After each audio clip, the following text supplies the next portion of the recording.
Masechet Nedarim, Daf Ain Tet 79. Nous commençons à la 9e ligne, Metiv Rav Kahana. Nous sommes arrêtés au milieu de la Sugya. Concernant cet enseignement que nous a rapporté Rav Hanina, que nous allons reprendre. Ensuite, nous allons voir les autres preuves de la Gemara. Nous terminerons le 10e Pérek et nous commencerons le 11e Pérek, qui est le dernier Pérek de Masechet Nedarim, concernant les Nedarim. Quels sont les Nedarim qu'un homme, que le père, que le mari peuvent annuler lorsque c'est la fille ou la femme qui a prononcé un Neder. Donc nous avons vu dans la Faïn Chet cet enseignement de Rav Hanina. Déjà dans les Délim de Hafara, la Gemara avait déjà rapporté ce qui est marqué donc Mefourash dans la Torah, le père ou le mari. Donc, ça dépend des cas, des périodes. Mais en général, le père et le mari peuvent, le jour où ils ont entendu le Neder de leur fille ou de leur femme, ils peuvent l'annuler ou ils peuvent le maintenir. Un Neder qui a été annulé ne peut pas être ensuite maintenu. Un Neder qui a été maintenu ne peut pas être ensuite enlevé. Donc s'il y a un Kiyum, il n'y a pas de Hafara. S'il y a une Hafara, il n'y a pas de Kiyum. Pour annuler un Neder, nous avons vu qu'il suffit de dire Mufar Lach. Donc le père ou le mari annule le Neder de la fille, de la femme. Pour maintenir un Neder, on peut, sous forme de Kiyum, de dire Kayem Lechi. Je maintiens le Neder que tu as prononcé. Et il y a aussi la shtika, le silence. C'est-à-dire que le père et le mari ont la possibilité d'annuler le Neder le jour même, le jour où ils ont entendu le Neder. Si ils entendent le jour, mais que jusqu'à la tombée de la nuit, ils n'ont rien dit, ils se sont tus, donc ça montre qu'ils étaient d'accord, ils étaient consentants, et donc c'est un kiyum au Neder. Rav Hanina est venu nous rapporter un chidouche. Si un homme se tait parce qu'il veut embêter sa femme, faire souffrir sa femme, ou il veut lui donner une leçon, lui apprendre qu'il n'est pas bon de faire des Nedarim, donc il ne dit rien. Ainsi la femme va penser que le Neder est maintenu, mais en vérité le mari pense l'annuler un peu plus tard. Peut-il l'annuler? Est-ce que ce silence est considéré comme un kiyum, ou bien, puisqu'il n'a rien dit, et son intention était d'annuler plus tard, il pourra annuler plus tard, et bien Rav Hanina nous dit, il pourra annuler même 10 jours plus tard. Et la Gemara va essayer d'apporter des preuves, des contradictions. Donc jusque-là, nous n'avions pas trouvé de contradiction, puisque Rav Hanina avait pu répondre à toutes les attaques. Mais là, Metiv Rav Kahana va objecter, c'est marqué dans le Pasuk, Vimacharesh yacharish la isha. Si le mari se tait, mais donc il accepte le Neder, et la Braïta, Pasuk nous dit, on parle Beshotek almenat le mikat. C'est-à-dire, on parle d'un cas d'un homme qui certainement se tait pour pouvoir donner une leçon à sa femme, faire souffrir comme nous l'avons vu, et non pas d'un homme qui se tait parce qu'il veut maintenir le Neder. Donc ça voudrait dire que même s'il veut par la suite l'annuler, il ne peut pas, il est maintenu. Et la Gemara continue, on parle de ce cas-là, mais peut-être que ce silence dont nous parle la Torah, c'est parce qu'un homme se tait, parce qu'il veut maintenir le Neder, non pas parce qu'il veut donner une leçon à sa femme, et qu'il a l'intention de l'annuler plus tard. Pourquoi avons-nous expliqué qu'on parle dans ce cas-là? Eh bien, la Gemara nous dit, parce que chez Omer, puisque la suite du Pasuk, c'est marqué que les Nedarim vont être maintenus. Pourquoi? Parce qu'il n'a rien dit, il s'est tué le jour où il l'a entendu. Donc la Torah, dans le même Pasuk, nous dit donc on parle déjà, si c'est marqué 2 fois dans la Torah, c'est marqué, si le mari se tait et ne dit rien le jour même, les Nedarim seront maintenus. Pourquoi? Parce que le mari s'est tué. Pourquoi cette répétition? Pourquoi la Torah nous dit, il s'est tué, il n'a rien dit, les Nedarim s'en vont, pourquoi? Parce qu'il s'est tué. C'est évident, si c'est ce que la Torah nous dit, les Nedarim sont maintenus, c'est parce qu'il se tait. Donc pourquoi le préciser? C'est qu'en vérité, la Torah nous enseigne ici qu'il y a 2 sortes de silence. Donc, le silence le plus évident, c'est-à-dire qu'on pourra expliquer comme un kiyum, c'est lorsque le mari se tait parce qu'il pense le maintenir. Donc dans ce cas-là, nous avons au moins la suite du pasuk qui nous parle de ce cas-là où il se tait pour maintenir. Donc ce que la Torah nous a dit juste avant, s'il se tait Donc les Nédarim vont être maintenus. On parle d'un autre cas, parce que si c'est le même cas, pourquoi la Torah se répète? On parle d'un autre cas. De quel cas? C'est un homme qui se tait parce qu'il veut donner une leçon à sa femme et qu'il va par la suite lui annuler le Neder.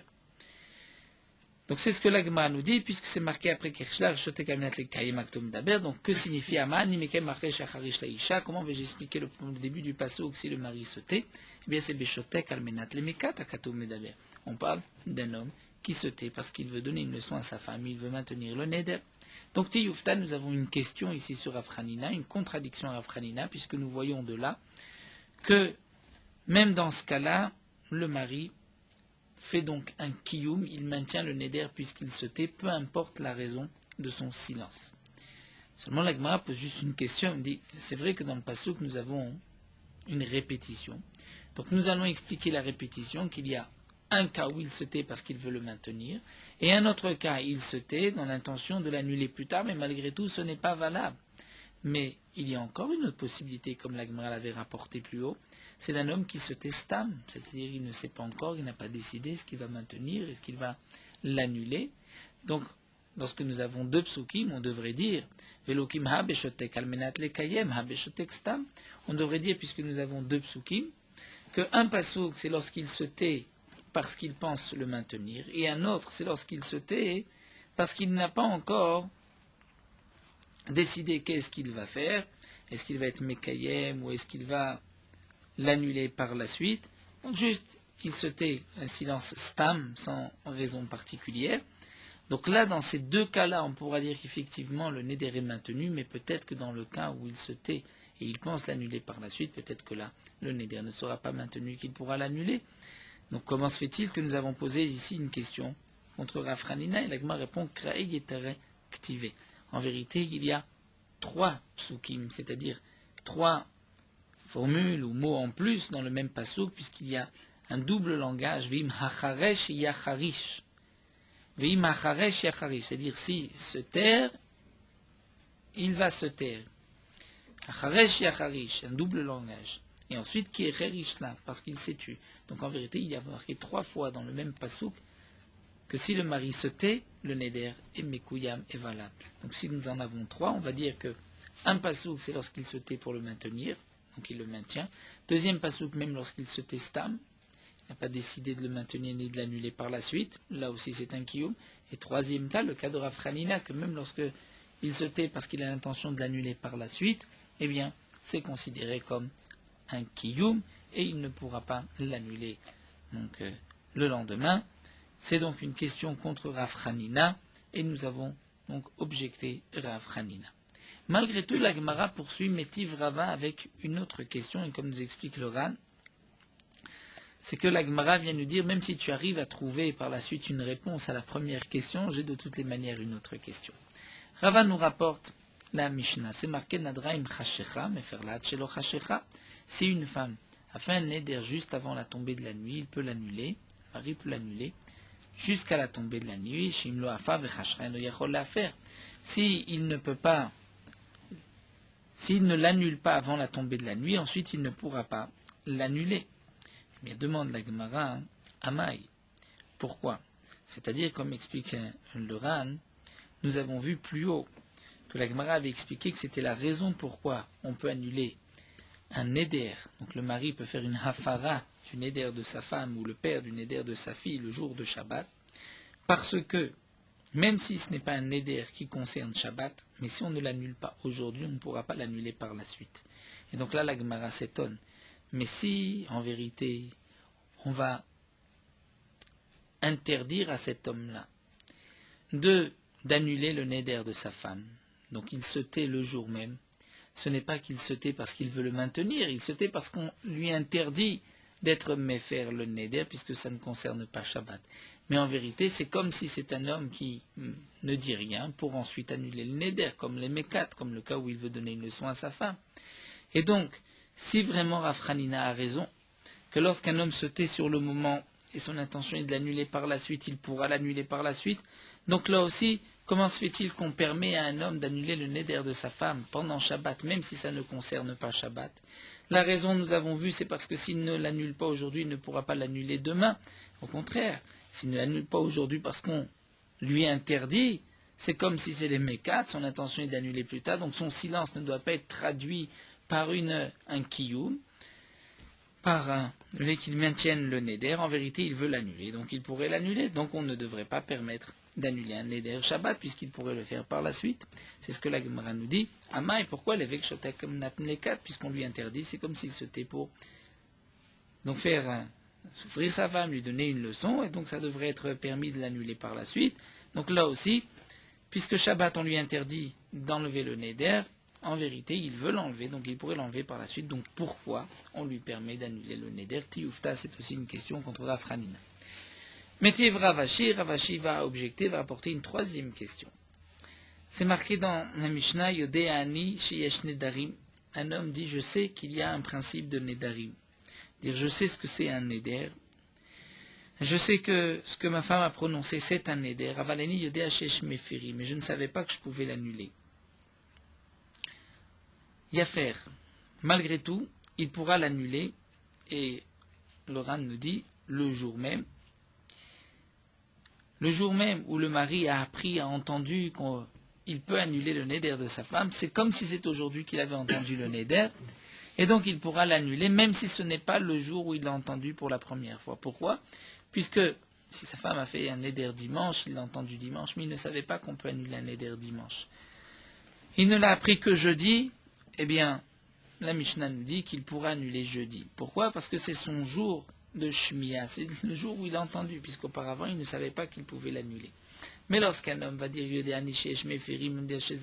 savais qu'on a la possibilité d'annuler, mais je ne savais pas que ce que ma femme a dit c'était un neder. Plutôt comme précise Laurent, je ne savais pas que c'est un neder que je pouvais enlever. Dans ce cas-là, Rabbi Meir Omer lo yafer, Vachamim omrim yafer. Là, Rabbi Meir nous dit il ne pourra pas l'annuler par la suite. Étant donné qu'il savait au moment où il a entendu le neder qu'il pouvait l'annuler, mais il ne savait pas que ce neder il pouvait l'annuler, ce n'est pas grave. Donc le jour de la Shmiya, c'était lorsqu'il l'a entendu. Aujourd'hui, c'est trop tard, donc il ne peut plus annuler. Les Khamim nous disent, Yafer, il peut annuler. Étant donné qu'il ne savait pas qu'il pouvait annuler ce neder, donc c'est comme si aujourd'hui, lorsqu'il l'apprend, lorsqu'il le sait, c'est comme si c'était le jour où il a entendu. Et là, la Gemara nous dit, Va'amai. C'est-à-dire, nous explique le Ran, si vraiment, comme l'a dit Rav Hanina, lorsqu'un homme se tait, dans l'intention d'annuler par la suite le neder, donc pourquoi Rabbi Meir nous dit dans ce dernier cas que l'oyafer qu'il ne pourra pas annuler le neder, lorsque cet homme dit je sais qu'on peut annuler, mais je ne savais pas que ce neder je pouvais l'annuler, puisque nous savons que cet homme-là ne s'est pas tu parce que il voulait le maintenir, mais il s'est tenu pourquoi? Parce qu'il ne savait pas qu'il pouvait l'annuler. Donc c'est comme si c'est un homme qui se tait parce qu'il veut l'annuler par la suite. Donc comme nous dit le Ran, et même les Chachamim sont marloquettes avec Rabbi Meir, c'est seulement sur ce point-là, est-ce qu'on considère que, puisque cet homme savait qu'on pouvait annuler un neder, donc le jour où il l'a entendu, c'est là le jour de la Shmiya, le jour où il devait l'annuler, ou pas, mais en tout cas une chose est sûre, c'est que si on considère que le jour même c'était une Shmiya, il l'a entendu, il ne pourra pas l'annuler. Il ne pourra pas l'annuler, bien que son intention ait été de l'annuler s'il savait qu'il pouvait. Donc nous dit la Gemara, c'est encore une question sur Afranina, puisque si un homme se tait en pensant l'annuler par la suite, d'après Afranina, il pourra l'annuler. Donc là aussi, on devrait dire d'après Abmer, il peut l'annuler. Ce n'est pas moins que celui qui se tait pour l'annuler par la suite. Et là, lui aussi, il ne savait pas qu'il pouvait annuler un tel neder, donc on devrait dire qu'il peut l'annuler plus tard. Malgré tout, c'est marqué que non. Donc nous avons une question, Tioufta, une question sur Afranina. Donc le din de Rav Hanina a été refuté. Nous avons ici 3 preuves contre Rav Hanina, et c'est ainsi la conclusion de la Gemara. Adran alach nahara morasa, et nous commençons le 11e perek. Velu nedarim shu mefer. Voici les nedarim shu mefer que le père ou que le mari peuvent annuler. Dvarim shesh bahem inu nefesh. Nous allons voir qu'il y a 2 sortes de nedarim. Des nedarim qui sont benol et bena, c'est-à-dire entre le mari et sa femme, qui concernent que le mari et sa femme. Il y a des nedarim de inu nefesh, c'est-à-dire que la femme se prive. Elle se prive de manger telle ou telle chose. Elle prive son âme. La Mishnah nous enseigne que les nedarim qu'un père ou que le mari peuvent annuler, ce sont les nedarim sheyesh bahem inu nefesh, des nedarim où la femme se prive par ce neder. Bien sûr, il peut y avoir d'autres nedarim qui ne sont ni inouï nefesh, ni qui concernent le mari et sa femme. Mais ici, nous allons discuter de ces deux sortes de nedarim que le père ou le mari peuvent annuler. Donc, seulement dvarim shesh b'hem inouï nefesh. Im echatz v'im lo echatz. Si une femme fait le neder de se laver ou de ne pas se laver, im et kachet v'im net kachet, de se parfumer, maquiller, ou de ne pas se maquiller, s'arranger. La Gemara nous expliquera exactement est-ce que ceci, dans quel cas c'est considéré comme un inouï nefesh, im et kachet, im echatz. Nous verrons cela encore par la suite, l'explication de cette Mishnah.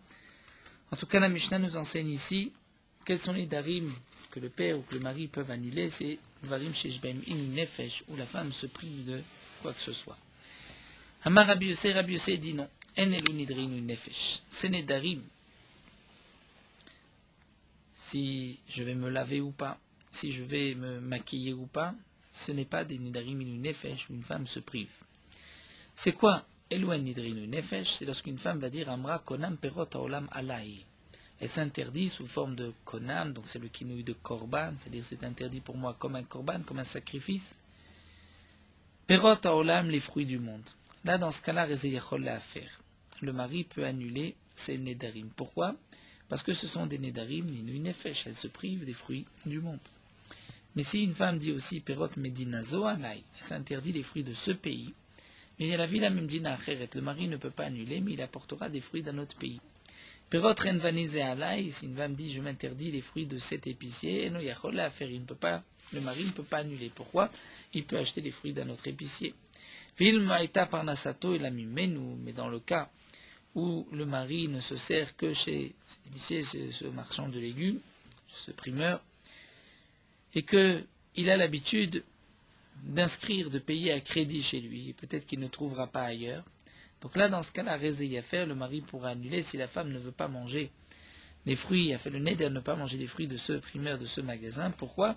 Parce qu'on ne peut pas obliger le mari à changer de chenvani. Parfois, un autre n'acceptera pas de lui donner de la marchandise à crédit, de lui donner des fruits à crédit. C'est donc pour cela que là, il pourra l'annuler. Bien que Perot Medina Zoala, et on pourrait aussi se poser la question, mais est-ce qu'on va obliger le mari à aller dans un autre pays? Alors le Ran nous explique qu'on parle dans le cas où c'est une autre Medina, mais pas sa Medina, pas son pays à lui. Parce que c'est vrai que si la femme s'interdit les fruits de son pays là où elle habite, on ne peut pas demander au mari d'aller apporter des fruits d'ailleurs. En tout cas, nous avons dans la Mishnah un enseignement de Tanakama. Quels sont les nedarim que le père ou le mari peuvent annuler? C'est les devarim qui ont inouï nefesh. La Gemara posera la question tout de suite, mais c'est seulement les nedarim de inouï nefesh, les nedarim benol et bena qui concernent le mari et sa femme. Là, il ne peut pas les annuler, c'est évident qu'il peut les annuler. C'est ce que la Gemara posera comme question. Et nous avons vu aussi que d'après Rabbi Yossi, le neder de se laver ou de se maquiller, ce n'est pas inouï nefesh. Inouï nefesh, c'est s'interdire, comme là, de la nourriture, des fruits de tel ou tel endroit. Et nous avons vu que lorsque le mari a la possibilité de prendre des fruits d'ailleurs, eh bien, il ne peut pas annuler le neder. Maintenant, nous allons développer cette Mishnah. Donc, tout d'abord, la Gemara pose la première question. Nous avons vu, d'après Tanakama, quels sont les darim que le père ou le mari peuvent annuler. C'est l'indré inu nefesh, où la femme se prive. Il y a une privation de l'âme, on prive l'âme.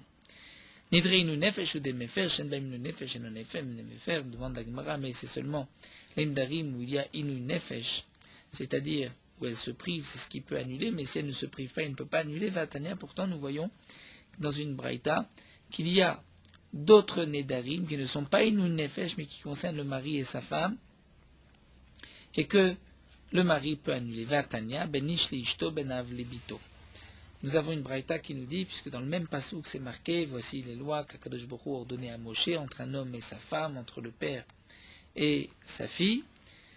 Donc de là on apprend Melamed Shabal Mefer Nedarim chez Beno les Bena. De là on apprend que le mari peut aussi annuler les Nedarim chez Beno les Bena qui concernent le mari et sa femme. Puisque c'est marqué donc Ben Ish li Ishto entre le mari et sa femme, on apprend de là que le mari peut annuler une darim qui concerne lui et sa femme. Nous verrons par la suite la Gemara nous expliquera quels sont ces Nédarim. Alors la Gemara répond, c'est vrai. En vérité, le mari peut annuler les Nédarim qui sont entre lui et sa femme, mais aussi les Nédarim de Inu Nefesh, lorsque sa femme se prive. Seulement, il y a une différence. Amré, on a répondu au Beth Midrash, Alin Ve'alin Mefer, dans les deux cas, il peut annuler. Seulement, il y a une différence entre Inu Nefesh et Beno le Bena. Inu Nefesh Mefer Leola. Lorsque la femme prononce un Neder pour se priver de quoi que ce soit et que le mari annule, c'est annulé à jamais. Avalen Ba'em Inu Nefesh, Kedeita Techute Havi Afara. Lorsqu'il n'y a pas de Inu Nefesh, la femme ne se prive pas d'une chose particulière, ce n'est pas une privation de l'âme, eh bien là, on dira que c'est seulement Kedeita Techute, lorsque la femme est mariée à cet homme-là, Havi Afara, que c'est une Afara. Mais mais s'il la divorce, le Neder va par la suite se poser. Et si le Neder se pose sur elle, même si ensuite il la reprend, le Neder restera. Donc la Gemara fait une différence entre un Neder qui est Inu Nefesh, lorsque la femme se prive et que le mari dit Moufarlar, il est annulé à jamais, mais un Neder qui concerne, vous allez voir, qui n'est pas Inu Nefesh, le mari et sa femme, là dans ce cas-là, c'est seulement tant qu'il est marié avec elle, s'il divorce, le Neder va reprendre. Bedvarim chez Beno le Bena Shen Baiminu Nefesh, donc la Braïta reprend, si on peut dire le din, qu'il s'agit des choses qui concernent le mari et sa femme où il n'y a pas de Inu Nefesh. Là, effectivement, lorsqu'ils divorcent, les Neder vont se poser, vont tomber. Avaliesh Baiminu Nefesh Lochel la Nidra. Mais s'il y a Inu Nefesh, eh bien le Neder, même après que le mari divorce, le Neder ne revient pas, il a été annulé à jamais. Donc la Gemara répond simplement. Ce qui est marqué dans la Braïta, quels sont les Nédarim que le mari peut annuler? C'est les Dvarim Sheesh Baim Inu Nefesh, où la femme se prive de quoi que ce soit. Ce n'est pas que ce cas-là. Il y a aussi les Darim chez Beno le Bena, qui concernent le mari et sa femme, même si ce n'est pas Inu Nefesh, elle ne se prive pas, comme nous verrons par la suite. En vérité, nous dit la Gemara, on va comprendre ainsi. Les Nédarim chez Oumefer, et que lorsqu'il les annule, les a annulés à jamais. Que même si ensuite ils divorcent, les Nédarim ne reviennent pas, ce sont les Nédarim de Inu Nefesh. Mais lorsqu'il n'y a pas de Inu Nefesh, s'il divorce, le Néder revient. Mais là, la Gemara n'est pas d'accord, puisque la Gemara dit Darim shen baim nefesh k'meresh la chayla alea, les darim où il n'y a pas de Inu Nefesh, où il ne se prive pas lorsqu'il est mégaresh, les darim reviennent. Vatnan, pourtant nous avons une Mishnah, Rabbi Yochanan ben Nori Omer. Yafer shema igarshena vete asura lo. Rabbi Yochanan ben Nori nous enseigne dans une Mishnah que nous étudierons Bezrat Hashem Daf Pehe, à propos du cas d'une femme qui dit j'interdis konam sous forme de konam de korban, mon travail, alpicha pour toi, pour ta bouche. Elle interdit le fruit de son travail à son mari. Le mari n'a pas besoin d'annuler. Pourquoi? Parce que la femme est soumise à son mari. L'argent de son travail a été donné au mari en échange des mésonotes, comme nous l'avons étudié dans Masechet Ktubot. Et les Chachamim ont renforcé cette soumission, cette obligation qu'a la femme de donner son argent à son mari, et même si elle a utilisé un neder sous forme de konam, de korban, il ne peut pas l'annuler. C'est-à-dire le neder ne peut pas annuler le shiboud. Et donc le mari n'a pas besoin d'annuler le neder. Mais Rabbi Yochanan ben Nori pense qu'il faut annuler. Pourquoi? Parce que si le mari n'annule pas, et que demain il divorce sa femme, eh bien au moment de son divorce, là le neder de la femme va reprendre, et puisque le neder va prendre forme, si ensuite il veut lui reprendre sa femme, il ne pourra pas, parce qu'elle lui est interdite. Donc tant que la femme avait dit à son mari, je t'interdis, konam, tout le fruit de mon travail t'est interdit, ça c'est dvarim, on va dire chez Beno le Bena, il n'y a pas de Inu Nefesh, ça le mari et sa femme. Là, nous voulons dire que quoi? Que dans ce cas-là, le neder n'est pas chal. Nous voyons que d'après Rabbi Yochanan ben Nori, au contraire, il faut annuler un tel neder, parce que si il divorce, demain, le neder va se poser et elle sera interdite à lui. Donc nous voyons que même dans ce cas-là, lorsqu'il va annuler, il va annuler à jamais. C'est-à-dire que lorsque le neder est annulé, bien même si ensuite il divorce, le neder ne prendra pas place. Donc on voit que même pour Maaseh Yadea, c'est Dvarim chez Beno le Bena. Ce n'est pas qu'elle se prive de quoi que ce soit. Elle interdit à son mari le droit qu'avait son mari sur son argent, sur son travail. Et pourtant, Rabbi Yochanan ben Nouri nous dit d'annuler, parce que s'il n'annule pas, lorsqu'elle va divorcer, le neder va se poser. Mais lorsqu'il va l'annuler, même si elle divorce, le neder ne se pose pas. Donc on voit que Dvarim chez Beno le Bena, même s'il n'y a pas de nefesh, lorsqu'il est megaresh, il ne vient plus. Alma, donc nous voyons qu'il megaresh là, ou mefer là, mekara ave afera, que si le mari divorce et qu'il annule le neder, eh bien, mekara ave afara, lorsqu'il avait annulé, c'est une afara qui servira même pour la suite, et même lorsqu'elle divorce, c'est annulé. Donc comment répondre à la question de la Gemara? Comment se fait-il que dans la Mishnah, c'est marqué que le mari peut annuler les neder? Quel neder? Inu nefesh. Ce n'est pas seulement inu nefesh, c'est même dvarim chez Beno le Bena. Alors la Gemara répond Amrei len ve'alina vina afara. En vérité, aussi bien ce neder comme l'autre, le mari peut les annuler. Que ce soit Beno le Bena, comme dans notre cas là où il interdit à sa femme, elle interdit à son mari de profiter de l'argent qu'elle va gagner, ou un neder qui est une nefesh, elle s'interdit de manger telle ou telle chose, le mari peut dans tous les cas annuler. Seulement, pourquoi la Mishnah fait une différence entre une nefesh et ce qui n'est pas une nefesh? C'est que nidre une nefesh me faire ben le'atzmo ben le'acherim. Pour un neder de une nefesh, lorsqu'il annule le neder, c'est aussi bien pour lui, ou même pour quelqu'un d'autre. C'est-à-dire, lorsqu'il va demain divorcer, que ce soit lui qui la reprenne, ou que ce soit un autre qui la reprenne, ça ne change pas, le neder a été annulé parce que c'était un neder de Inu Nefesh. Mais En Baim Inu Nefesh, il n'y avait pas de Inu Nefesh. Et que le mari annule. C'est vrai que cette annulation est valable même après le divorce, comme dans le cas de l'argent de la femme. Le'atzmo mefer, mais l'achiri meno mefer. C'est-à-dire qu'un autre, il n'est pas mefer. Si la femme avait interdit,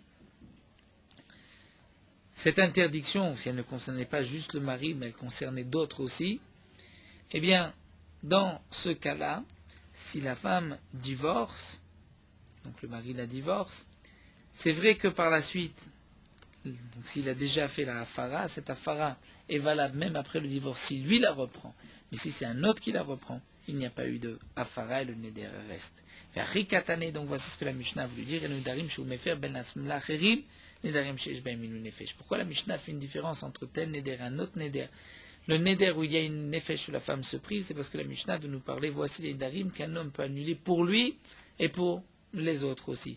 C'est-à-dire que lorsqu'il va annuler, même s'il divorce et qu'un autre l'épouse, le neder ne sera pas chal parce que c'est un neder sheish ba'iminu nefesh. Donc une femme qui s'interdit de manger, comme nous l'avons vu, les fruits du monde, comme c'est marqué dans la Mishnah, et qu'ensuite le mari a dit j'annule le neder, moufar lechi. Si demain il divorce, bien le neder ne prend pas place, que ce soit lui qui la reprenne ensuite ou que ce soit un autre. Mais lorsque la femme va interdire le travail de ses mains, même si le mari annule le neder, il n'est annulé grâce à la hafara, même après le divorce, que concernant sa part à lui, c'est-à-dire si lui la reprend. Mais si c'est un autre qui la reprend et que le neder concernait aussi l'autre, eh bien là le mari ne pouvait pas l'annuler pour un autre après le divorce. Donc on comprend maintenant pourquoi la Mishnah nous dit voici les nedarim qu'un homme peut annuler à sa femme, les dvarim, les nedarim, shesh behem inu nefesh. C'est vrai qu'il n'y a pas que ces nedarim, mais c'est comme si la Mishnah voulait nous enseigner ça sans nedarim, ou lorsque le mari annule, il annule à jamais pour tout le monde, que ce soit lui ou un autre qui l'a repris. Alors nous allons nous arrêter là, on reprendra par la suite avec Imechatz, din après Tanakama, que si la femme dit je me lave ou je ne me lave pas, que c'était une nefesh. En quoi? Si elle se lave, c'est une nefesh. Nous verrons Bezrat Hashem dans le daf de demain. Poursuivons avec Morot Halacha, daf Ain Tet. Toujours Rosh Chodesh, quand est-ce que nous allons enlever les tefilin? Donc à Rosh Chodesh, le minag est d'enlever les tefilin après avoir dit le demi-kaddish juste avant la tefila de Moussaf, pour pouvoir dire les tefilin avec au moins 4 kaddishin. Si un homme s'est trompé et il a commencé à prier la tefila de Moussaf à voix basse avec les tefilin, il n'enlèvera pas les tefilin au milieu de la Hamida, il terminera la tefila de Moussaf et à ce moment-là il enlèvera les tefilin. Si un homme entend la communauté qui était déjà avancée à la tefila de Moussaf, il entend la communauté dire Keter et que les tefilin se trouve sur sa tête. S'il a le temps, il enlèvera les tefilines pour répondre avec le tzibour. S'il n'a pas le temps d'enlever les tefilines, il suffira juste de déplacer les tefilines sur le côté pour les tefilines du bras, de faire une séparation, un écran entre les tefilines du bras et le bras, par exemple avec son habit, entrer sous les tefilines et ainsi répondre la kedusha avec le tzibour. Ceux qui ont l'habitude de mettre les tefilines de Rabbeinu Tam pourront mettre les tefilines de Rabbeinu Tam après la tefila de Moussaf, ou bien ils enlèveront les tefilines de Rashi avant Uva Letzion et ils mettront les tefilines de Rabbeinu Tam avec au moment où ils vont dire Uva Letzion. De même, ceux qui ont l'habitude d'étudier après la tefila avec les tefilines, Rosh Chodesh, ils pourront, après la tefila de Moussaf, remettre les tefilines et étudier avec les tefilines. Malgré tout, certains ont marqué que d'après la Kabbalah, il ne faut pas remettre les tefilines après la tefila de Moussaf, mais ils pourront mettre les tefilines pendant la tefila de Mincha, si certains le désirent.